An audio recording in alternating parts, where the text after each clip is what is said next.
What's up, guys? This is Nathan, ThatAlbumReviewerGuy here, doing a little late album review. I'm a little sick, so that sound a bit different. That's why. I'm on spring break currently, so I figure I might as well get some of these done while I have time.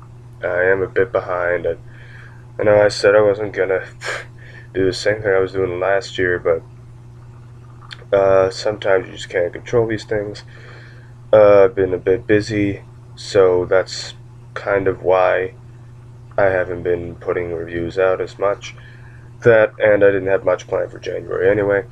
I'm finishing up the January reviews now, as I'm going to be doing the review of the new double album from Periphery called Juggernaut, but I'm going to do it in two parts, and I'll explain why.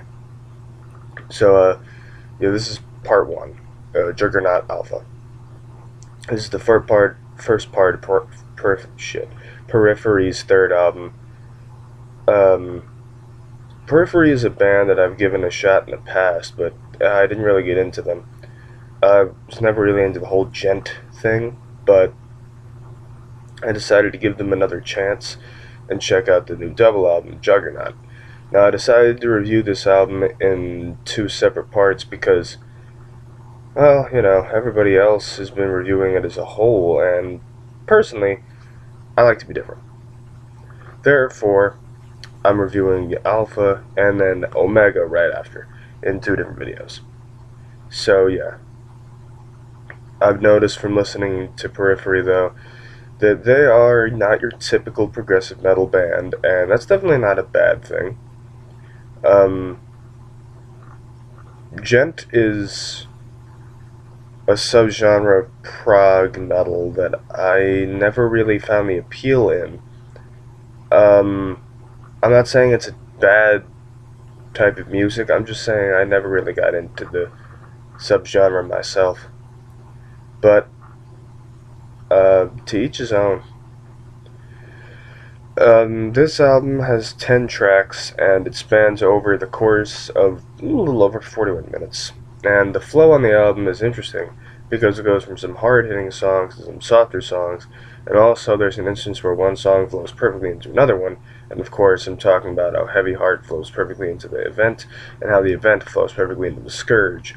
I do like this album a bit, but there are times where I feel as though it gets a bit repetitive, and, a bit irritating in parts.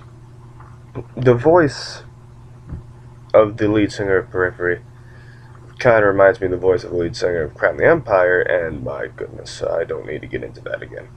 But more tolerable, I'll put it that way. Periphery is definitely not bad.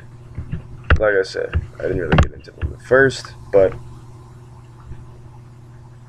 I like what I heard from part one. So, favorites on the album: Heavy Heart, The Scourge, and Alpha. Least favorite, Rainbow Gravity. I just never really got into that one. And that's pretty much it on that. I give Alpha by itself a 7 out of 10. Omega, I'm going to put up a review to right after this one, so stay tuned. I'll probably link it in the description in case you want to go right from Alpha review to the Omega review. And if you were expecting me to review both parts in one video, too bad, because I'm not doing what you expect me to do all the time. So, thank you for watching this part of the review of Juggernaut, and stay tuned for part 2, which will be Omega. ThatAlbumReviewerGuy, signing off.